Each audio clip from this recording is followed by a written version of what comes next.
누가복음 1장. 우리 가운데서 일어난 일에 대하여 차례대로 쓰려고 한 사람들이 많이 있었습니다. 이 사람들은 처음부터 이 일을 목격한 사람들, 즉 말씀의 종들이 우리에게 전하여 준 대로 기록하였습니다. 존귀하신 데오빌로 각하, 저도 이 모든 일을 처음부터 자세히 조사하였으므로 이 일을 가깝게 차례대로 기록하여 드리는 것이 좋다고 생각합니다. 이는 이미 배우신 것들이 모두 사실이라는 것을 알게 하려는 것입니다. 유대왕 헤롯 시절에 아비야 조의 사가랴라고 하는 제사장이 한 사람 있었습니다. 그의 아내는 아론 가문의 딸로 이름은 엘리사벳이었습니다. 이들은 하나님 앞에서 의로운 사람이었습니다.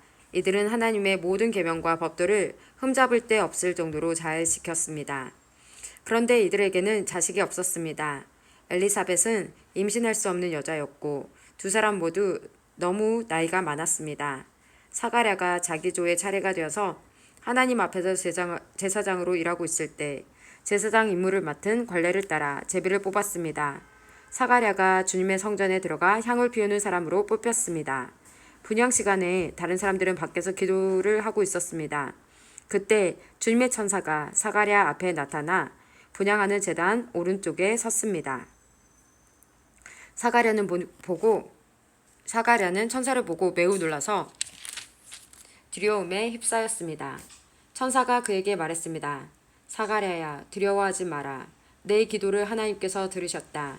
내 아내 엘리사벳이 아들을 가지게 될 것이다. 그의 이름을 요한이라고 하여라. 그 아들은 내게 기쁨과 즐거움이 될 것이다. 또한 많은 사람들이 그가 나타남을 즐거워할 것이다. 그 아들은 하나님 앞에서 큰 인물이 될 것이다. 그는 포도주와 술을 마시지 않으며 어머니 뱃속에 있을 때부터 성령으로 충만해질 것이다. 그는 이스라엘 자손 중에서 많은 사람들을 주 하나님께로 돌아오게 할 것이다. 그는 엘리야의 심령과 능력을 가지고 주님보다 먼저 올 것이다. 그래서 아버지의 마음을 자녀에게로 향하게 하며 순종하지 않는 사람들을 의인의 지혜로 돌아서게 할 것이다. 그래서 사람들에게 주님을 맞을 준비를 하게 할 것이다. 사가랴가 천사에게 말하였습니다. 이 일이 일어날지 제가 어떻게 알겠습니까? 저는 늙었고 제 아내 또한 늙었습니다. 천사가 사가랴에게 대답하였습니다. 나는 하나님 앞에 섬기고 있는 가브리엘이다. 하나님께서 이 기쁜 소식을 전하라고 나를 너에게 보내셨다. 들어라, 때가 되면 이루어질 내 말을 내가 믿지 않았으므로 이 일이 이루어질 때까지 너는 말을 하지 못하게 될 것이다. 사람들이 밖에서 사가랴를 기다리고 있었습니다. 사람들은 그가 성전에서 늦어지는 것을 이상하게 생각하였습니다. 사가랴가 밖으로 나왔는데 아무 말도 할 수 없었습니다. 사람들은 그가 성전에서 환상을 본 줄 알게 되었습니다. 사가랴는 단지 손짓만 할 뿐 말을 하지 못했습니다. 제사장 직무 기간이 끝난 뒤에 사가랴는 집으로 돌아갔습니다. 그 후에 엘리사벳이 임신하게 되었습니다. 그녀는 임신한 후 5달 동안 집 밖에 나오지 않았습니다. 그녀가 말했습니다. 주님께서 나를 너그러이 돌보아 주셔서 아이를 주심으로 사람들로부터 당하는 내 부끄러움을 없애주셨다. 임신한 후 6째 달에 하나님께서 가브리엘 천사를 나사렛이라고 하는 갈릴리의 한 마을로 보내셨습니다. 가브리엘은 다윗 가문의 요셉이라고 하는 사람과 약혼한 처녀에게 가게 되었습니다. 이 처녀의 이름은 마리아였습니다. 천사가 마리아에게 와서 말했습니다. 은혜를 입은 여인이여 기뻐하여라. 주께서 당신과 함께하길 빈다. 마리아는 천사의 말을 듣고 너무나 놀라서 이게 도대체 무슨 소리인가 하고 생각하였습니다. 천사가 마리아에게 말했습니다. 마리아야, 두려워하지 마라. 하나님께서 내게 은혜를 베푸신다. 보아라, 내가 아이를 임신하게 되어 아들을 낳을 것이다. 너는 그 이름을 예수라고 하여라. 그는 크게 되어 가장 높으신 분의 아들이라고 불릴 것이다. 주 하나님께서 그에게 그의 조상 다윗의 왕자를 주실 것이다. 그는 영원히 야곱의 집을 다스릴 것이며 그의 나라는 끝이 없을 것이다. 마리아가 천사에게 말했습니다. 나는 남자를 알지 못하는 처녀인데 어떻게 이런 일이 있을 수 있습니까? 천사가 마리아에게 대답했습니다. 성령이 내게 내려오시고 가장 높으신 분의 능력이 너를 감싸 주실 것이다. 태어날 아이는 거룩한 분, 하나님의 아들이라고 불릴 것이다. 보아라, 내 친척 엘리사벳도 나이가 많지만 임신하였다. 그녀는 임신하지 못한다고 생각하였으나 벌써 임신한 지 6달이 되었다. 하나님께서는 하지 못하실 일이 없다. 마리아가 말했습니다. 보소서, 저는 주님의 여종이오니 당신의 말씀대로 제게 이루어질 것을 믿겠습니다. 그러자 천사가 마리아에게서 떠나갔습니다. 그 무렵에 마리아가 일어나 유대 지방 산골에 있는 동네로 서둘러 갔습니다. 사가랴의 집으로 들어가서 엘리사벳에게 인사하였습니다. 엘리사벳이 마리아의 인사를 받을 때 아기가 뱃속에서 뛰놀았습니다. 엘리사벳이 성령으로 충만해져서 큰 소리로 외쳤습니다. 당신은 여인들 중에서 가장 복받은 자입니다. 당신의 뱃속에 있는 열매가 복됩니다. 내 주님의 어머니께서 내게 오시다니 무슨 일입니까? 보소서, 당신이 인사하는 소리가 내 귀에 들릴 때에 내 뱃속의 아이가 기뻐서 뛰어놀았습니다. 주님께서 말씀하신 것이 이루어질 것을 믿는 자는 복이 있습니다.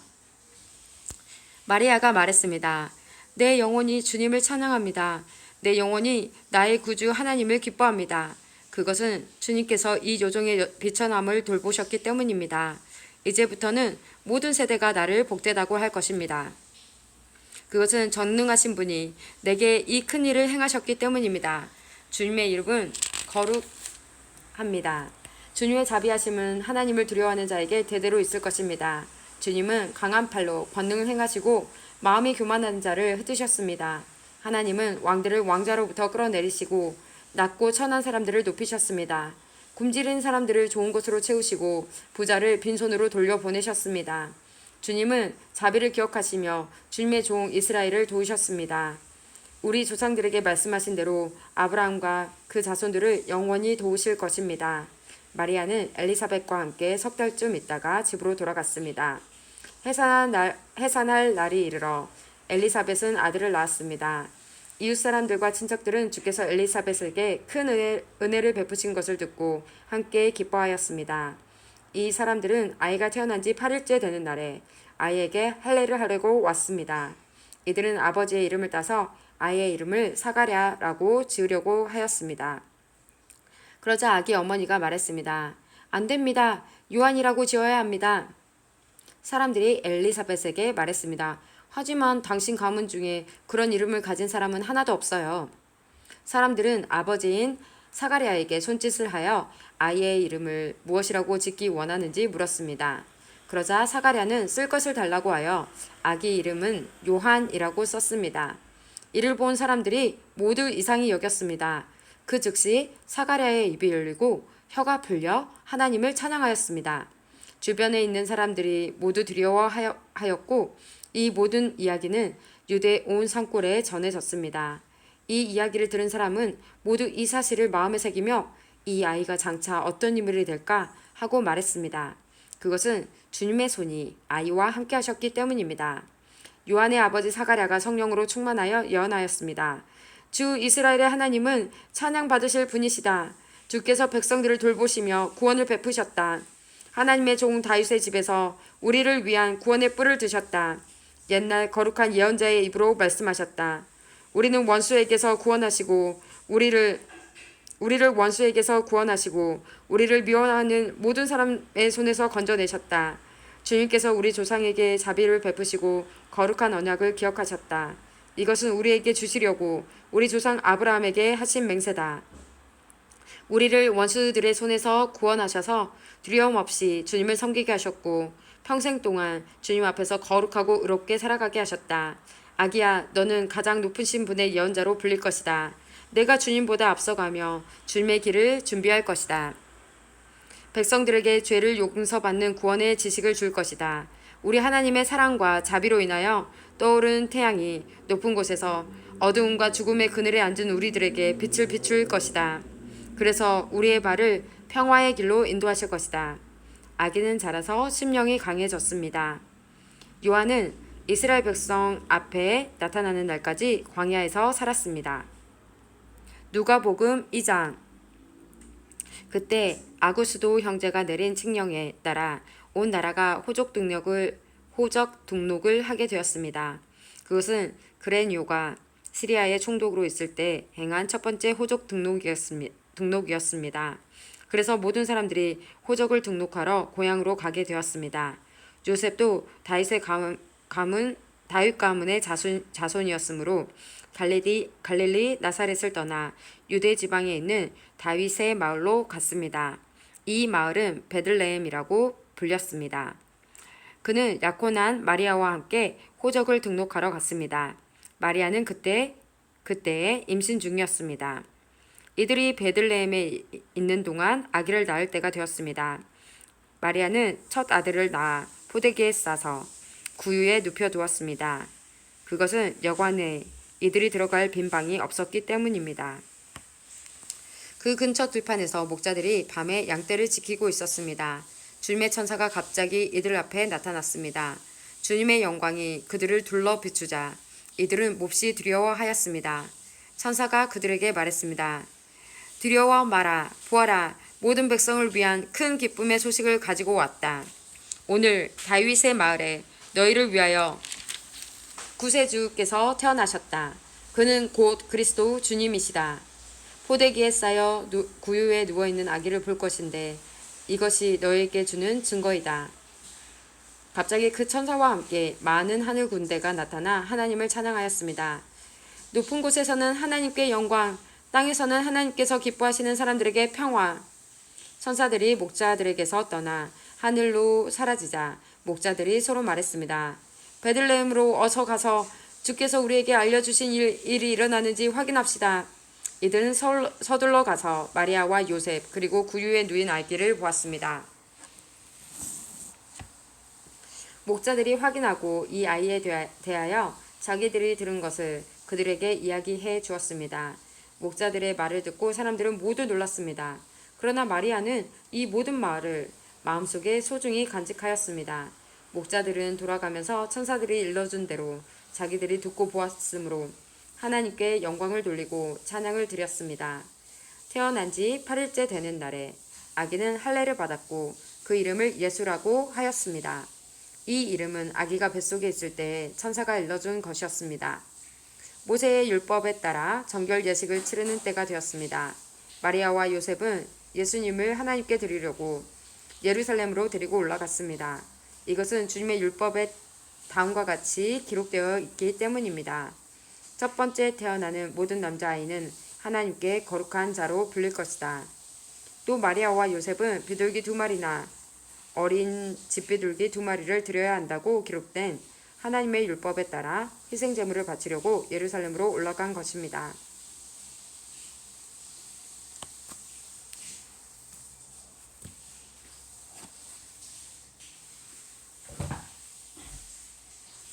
예루살렘에 시므온이라는 한 사람이 있었습니다. 이 사람은 의롭고 경건한 사람으로서 하나님께서 이스라엘을 위로하실 때를 기다리고 있었습니다. 성령께서 이 사람과 함께 하셨습니다. 성령께서 시므온에게 주 그리스도를 보기 전에는 결코 죽지 않을 것이라는 계시를 주셨습니다. 시므온은 성령으로 충만해져서 성전으로 왔습니다. 마침 마리아와 요셉이 율법의 규정대로 행하기 위해 어린 예수님을 성전으로 데리고 왔습니다. 시므온이 아이를 팔에 안고 하나님께 찬양하였습니다. 주님, 이제 주님의 종을 주님의 말씀대로 평화롭게 떠날 수 있게 하셨습니다. 제 눈으로 주님의 구원을 보았습니다. 주님께서 이 구원을 모든 백성들 앞에 마련해 주셨습니다. 이는 이방 사람들에게는 계시의 빛이며 주님의 백성 이스라엘에게는 영광입니다. 예수님의 아버지와 어머니는 시므온이 예수님에 대하여 말하는 것을 듣고 매우 놀랐습니다. 시므온은 그들을 축복하고 아이의 어머니 마리아에게 말했습니다. 이 아이는 이스라엘의 많은 사람들을 넘어지게도 하고 일어서게도 할 것입니다. 또한 사람들의 비난을 받는 표적이 될 것입니다. 이 일 때문에 많은 사람들의 마음에 있는 생각이 드러날 것입니다. 그러나 당신의 마음은 칼로 쪼개듯이 아플 것입니다. 또 여자 예언자가 있었습니다. 이 사람은 아셀 지파의 바누엘의 딸인 안나였습니다. 그녀는 나이가 많았습니다. 결혼하고 7년 동안 남편과 살았는데 그 후로 과부가 되어 84세가 되었습니다. 그동안 한 번도 성전을 떠나지 않고 밤낮으로 금식과 기도를 하여 하나님을 섬겼습니다. 바로 그때 그저가 와서 하나님께 감사를 드리고 예루살렘의 구원을 기다리는 사람들에게 이 아이에 대해 이야기하였습니다. 아이는 주님의 율법에 따라 모든 일을 다 마치고 갈릴리에 있는 고향 나사렛으로 돌아왔습니다. 아이는 점점 자라고 튼튼해졌으며 지혜도 많아졌습니다. 하나님의 은혜가 아이와 함께하였습니다. 해마다 유월절이 되면 예수님의 부모는 예루살렘으로 올라갔습니다. 예수님이 12살이 되었을 때에도 유월절 관습을 따라 예루살렘으로 올라갔습니다. 유월절이 끝나고 집으로 돌아오는데 소년 예수님은 예루살렘에 남아 있었습니다. 하지만 부모들은 이 사실을 몰랐습니다. 단지 그들은 예수님이 일행들 속에 있을 것으로만 생각하고 있었습니다. 그렇게 하루 정도 길을 간 후 요셉과 마리아는 예수님을 친척들과 친지들 가운데서 찾기 시작했습니다. 그러나 예수님을 발견하지 못하자 예수님을 찾으러 다시 예루살렘으로 되돌아갔습니다. 3일 뒤에 그들은 성전에서 예수님을 발견하였습니다. 예수님은 성전에서 율법학자들 사이에 앉아서 듣기도 하고 묻기도 하면서 계셨습니다. 그의 이야기를 듣는 모든 사람들이 예수님의 슬기와 대답에 놀라워했습니다. 예수님의 부모도 그를 보고는 매우 놀랐습니다. 어머니가 말했습니다. 아들아, 왜 이렇게 하였느냐? 내 아버지와 내가 걱정하며 너를 찾아다녔다. 그때 예수님께서 대답하셨습니다. 왜 저를 찾으셨습니까? 제가 아버지의 집에 있어야 할 것을 모르셨습니까? 그러나 그들은 예수님이 하신 말씀을 이해하지 못했습니다. 예수님은 부모와 함께 나사렛으로 내려갔습니다. 그리고 부모에게 순종하였습니다.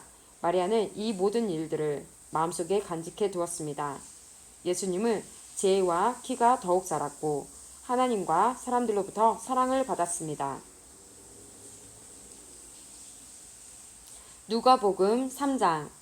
드베리오 황제가 다스린 지 15년째 되던 해에 본디오 빌라도가 유대의 총독이었고 헤롯이 갈릴리의 분봉왕이었습니다. 또한 헤롯의 동생 빌립은 이두레와 드라고닛 지방의 분봉왕이었고 루사니아는 아빌레네의 분봉왕이었습니다. 아나스와 가야바가 대제사장으로 있을 때에 하나님의 말씀이 광야에 있는 사가랴의 아들 요한에게 내렸습니다. 그는 요단 강가의 모든 지역으로 다니면서 죄를 용서받게 하려고 회개의 세례를 전파하였습니다. 이것은 예언자 이사야의 책에 기록된 대로입니다. 광야에서 외치는 사람의 소리가 있다. 주님의 길을 예비하여라. 그분의 길을 곧게 하여라. 모든 골짜기가 메어질 것이고 모든 산과 언덕이 낮아질 것이다. 굽은 길은 곧게 펴질 것이고 험한 길은 평탄해질 것이다. 그리고 모든 사람들이 하나님의 구원을 볼 것이다. 요한은 자기에게 세례를 받으려고 온 많은 사람들에게 말했습니다. 너희 독사의 자식들아, 누가 너희에게 다가오는 하나님의 진노를 피하라고 경고해 주었느냐? 그러므로 너희는 회개에 알맞은 열매를 맺어라. 너희는 속으로 아브라함이 우리의 아버지이다 라고 말하지 마라. 내가 말한다. 하나님은 이 돌로도 아브라함의 자녀를 만드실 수 있다. 도끼가 이미 나무 뿌리에 놓여 있다. 그러므로 좋은 열매를 맺지 못하는 모든 나무는 잘려서 불 속에 던져질 것이다. 사람들이 요한에게 물었습니다. 그러면 우리가 어떻게 해야 합니까? 요한이 그들에게 대답했습니다. 옷이 두 벌 있는 사람은 하나도 없는 사람에게 나눠주고 양식이 있는 사람도 이와 같이 하여라. 세리들도 세례를 받으러 왔습니다. 그들도 요한에게 물었습니다. 선생님, 우리는 어떻게 해야 합니까? 요한이 그들에게 말했습니다. 세금을 거두도록 지시받은 액수 이상으로 거두지 마라. 군인들도 요한에게 물었습니다. 우리는 어떻게 해야 합니까? 요한이 그들에게 말했습니다. 사람들로부터 강제로 돈을 뺏지 마라. 거짓으로 고발하지 마라. 그리고 임금으로 받은 돈을 만족하게 여겨라. 백성들은 그리스도를 기다리고 있었기에 혹시 요한이 그리스도일지도 모른다는 생각을 마음속으로 하였습니다. 요한이 모든 사람들에게 대답하였습니다. 나는 물로 세례를 주지만 나보다 더 능력이 있으신 분이 오실 것이다. 나는 그의 신발끈을 풀기에도 부족하다. 그는 너희에게 성령과 불로 세례를 주실 것이다. 타작마당을 깨끗게 하고 알곡을 곳간에 저장하기 위해 그분은 손에 키를 드셨다. 쭉정이는 꺼지지 않는 불에 태워버릴 것이다. 요한은 이 외에도 많은 권면을 하면서 백성들에게 복음을 전파하였습니다. 헤롯 분봉왕은 헤로디아의 일과 그 외에도 그가 저지른 여러 가지 악한 일 때문에 요한에게 책망을 받았습니다. 거기에다가 헤롯은 한 가지 악을 더 저질렀습니다. 그것은 요한을 감옥에 가둔 것입니다. 모든 사람들이 세례를 받았을 때 예수님께서도 세례를 받으셨습니다. 예수님이 기도하고 계실 때 하늘이 열렸습니다. 그리고 성령이 비둘기의 모습으로 예수님께 내려왔습니다. 하늘로부터 너는 내 사랑하는 아들이다. 내가 너로 말미암아 기쁘다. 라는 목소리가 들렸습니다. 예수님께서 일을 시작하신 때는 30세쯤이었습니다. 사람들은 예수님을 요셉의 아들로 여겼습니다. 요셉은 헬리의 아들입니다. 헬리는 맏닷의 아들이고 맏닷은 레이의 아들입니다. 레이는 멜기의 아들이고 멜기는 얀나의 아들입니다. 얀나는 요셉의 아들입니다. 요셉은 마따디아의 아들이고 마따디아는 아모스의 아들입니다. 아모스는 나훔의 아들이고 나훔은 에슬리의 아들입니다. 에슬리는 낫게의 아들입니다. 낫게는 마앗의 아들이고 마앗은 마따디아의 아들입니다. 마따디아는 서머인의 아들이고 서머인은 요색의 아들입니다. 요색은 요다의 아들입니다. 요다는 요하난의 아들이고 요하난은 레사의 아들입니다. 레사는 스룹바벨의 아들이고 스룹바벨은 스알디엘의 아들입니다. 스알디엘은 네리의 아들입니다. 네리는 멜기의 아들이고 멜기는 앗디의 아들입니다. 앗디는 고삼의 아들이고 고삼은 엘마담의 아들입니다. 엘마담은 에리의 아들입니다. 에르는 예수의 아들이고 예수는 엘리에서의 아들입니다. 엘리에서는 요림의 아들이고 요림은 맏닷의 아들입니다. 맏닷은 레이의 아들입니다. 레위는 시므온의 아들이고 시므온은 유다의 아들입니다. 유다는 요셉의 아들이고 요셉은 요남의 아들입니다. 요남은 엘리야김의 아들입니다. 엘리야김은 멜레아의 아들이고 멜레아는 맨나의 아들입니다. 맨나는 맏다다의 아들이고 맏다다는 나단의 아들입니다. 나단은 다윗의 아들입니다. 다윗은 이새의 아들이고 이새는 오벳의 아들입니다. 오벳은 보아스의 아들이고 보아스는 살몬의 아들입니다. 살몬은 나손의 아들입니다. 나손은 암미나답의 아들이고 암미나답은 아드민의 아들입니다. 아드민은 아니의 아들이고 아니는 헤스론의 아들입니다. 헤스론은 베레스의 아들이고 베레스는 유다의 아들입니다. 유다는 야곱의 아들이고 야곱은 이삭의 아들입니다. 이삭은 아브라함의 아들이고 아브라함은 데라의 아들입니다. 데라는 나홀의 아들입니다. 나홀은 수룩의 아들이고 수룩은 르우의 아들입니다. 르우는 벨렉의 아들이고 벨렉은 헤버의 아들입니다. 헤버는 살라의 아들입니다. 살라는 가이난의 아들이고 가이난은 아박삿의 아들입니다. 아박삿은 셈의 아들이고 셈은 노아의 아들입니다. 노아는 레멕의 아들입니다. 레멕은 무드셀라의 아들이고 무드셀라는 에녹의 아들입니다. 에녹은 야렛의 아들이고 야렛은 마할랄렐의 아들입니다. 마할랄렐은 가이난의 아들입니다. 가이난은 에노스의 아들이고 에노스는 셋의 아들입니다. 셋은 아담의 아들이고 아담은 하나님의 아들이었습니다.